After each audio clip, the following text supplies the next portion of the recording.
فكيف لا نتعلم من واقعنا الذي نعيش ما الذي يمكن أن نطور به أمرنا؟ نحن أمة صرنا 14 قرنا نقول للمصلين استووا يرحمكم الله، إلى اليوم لم يستووا، يعني أن هناك خللا في التكوين، أن الناس علمناهم أن يقفوا عند حدود الله. طيب إذا قلنا لهم قفوا عند الضوء الأحمر، لا تقيسوا على بلدكم، بلدكم منظم، لكن نقول بشكل عام. إذا قلنا لهم قفوا عند الضوء الأحمر ولم يقفوا عنده، كيف أنت تقول له قف عند حدود الله؟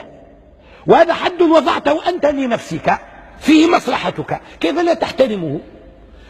أنا أجد نفسي مرغم الأنف وأنا أصعد المنبر منذ 50 سنة. في بعض الأحيان أقول لأبنائي يا أبنائي حياتي راحت خسارة. القيم التي قلناها للناس لم نهتم لا نحن بها ولا هم مهتموا بها. نحن نقول للناس الصدق حلا، الصدق طريق الحق، الصدق هو الذي ينجحك، وإحنا نكذب دائما وابدا، ونحن نخون الأمانة ونعتدي، ويغرينا المال لنعتدي على حقوق الناس. إيش معنى هذا؟ يعني أنتم شايفين قط يحمل شمعة ويقف على رجلين اثنتين وماسك شمعة، شفتوه في السيرك؟ في السيرك أو في التلفزيون في السيركوس. والفيل الذي يزن طنين يرقص ورجله غليظة ولحمه غليظ ويرقص ويسلم. والأسد يلعب بالكرة على رجلين اثنين. استطعنا أن نطوع الحيوان، كيف لا نطوع الإنسان يا ناس؟ كيف لا نستطيع أن نطوع الإنسان، أن نغير طبع الإنسان؟ إحنا استطعنا أن نطوع الحيوان. الدين لا يستطيع أن يطوع البشر، أن يصلح وضعهم، يستطيع، لكن إذا كان الذين يقومون بذلك مهارة يستطيعون أن يستنفذوا طرق الإصلاح ويصلوا إلى النتيجة. أما إذا كانوا غير مهارة يحدثوننا عن طريق وعظ وإرشاد مر عليه 14 قرنا. اليوم العالم يتأثر بصورة يا أبنائي، اسمعوني، هذا داء في قلبي. العالم اليوم يتأثر بصورة. أنتم شاهدتم طفلا ملقا على حافة البحر في مشهد دام 12 ثانية تحرك له العالم كله. 12 ثانية أثرت على العالم، لأن الذي قدم تلك الصورة يعرف علوم الاتصال، يعرف كيف يؤثر على البشر. وأنا أخطب في كل أسبوع ساعة إلا ربع، في السنة 50 خطبة في الساعة إلا ربع، يعني 40 ساعة،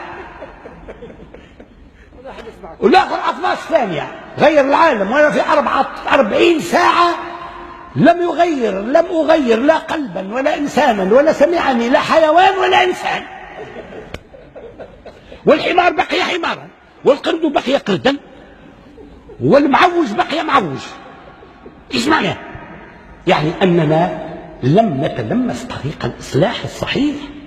ولذلك أقول يا أبنائي نحن نحتاج أن نطور. هذا ابني الذي جاء الآن بالنقل هو يفهم أن الإعلام يساعد على تغيير واقع الناس، لكن أنا لم أفهم المحتوى الذي ينبغي أن نبلغه لأبنائي من الشباب حتى أستثير حميتهم ليكونوا في مقدمة التغيير. لأني شيخ، لأن لحيتي بيضاء، لأني من زمن غير هذا الزمن، أنا من قرن آخر. لو كان الذي يحدثكم يدرك خصائص الشباب وقدرات الشباب وما نرتقبه من الشباب لكان الأثر أعظم. ولذلك نقول أفسحوا المجال للشباب، اتركوا الشباب، هم في الحقيقة أملنا في التغيير.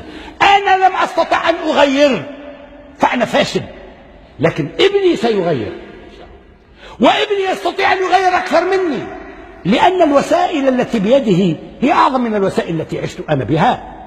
ولو فكرنا هكذا لكنا تركنا شبابنا يتقدموننا ونحن وراءهم، نقول هؤلاء امتداد لنا. أتتصورون أن الحق لا ينتصر؟ سينتصر الحق لا محالة، ونحن على حق، لكن جيئوا بالرجال الذي ينصرونه، والنساء اللائي ينصرنه، والشباب الذي يؤمن به ويريد أن ينصره. الحق اليوم خلو من عصابة تعيش معه وتعيش له وترفع مقامه وتجريه بين الناس ليصبح حقيقة.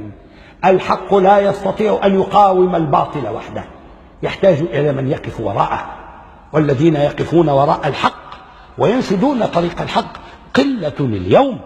نحن نريد منكم أن تكثروا سواد أهل الحق، لكن أن تستعملوا الطرق الموصلة. إذا أردت أن تبني بناء اليوم لن تبنيه كما بناه جدك وأبو جدك، ستبنيه بالوسائل المتاحة اليوم وبالآليات المتاحة اليوم وبالطرق وبالآلات وبالمقاربات التي يستعملها المهندس اليوم. أنا أقول لكم استعملوا مقاربات زمنكم لتفضوا إلى إقامة الحق في أمتكم.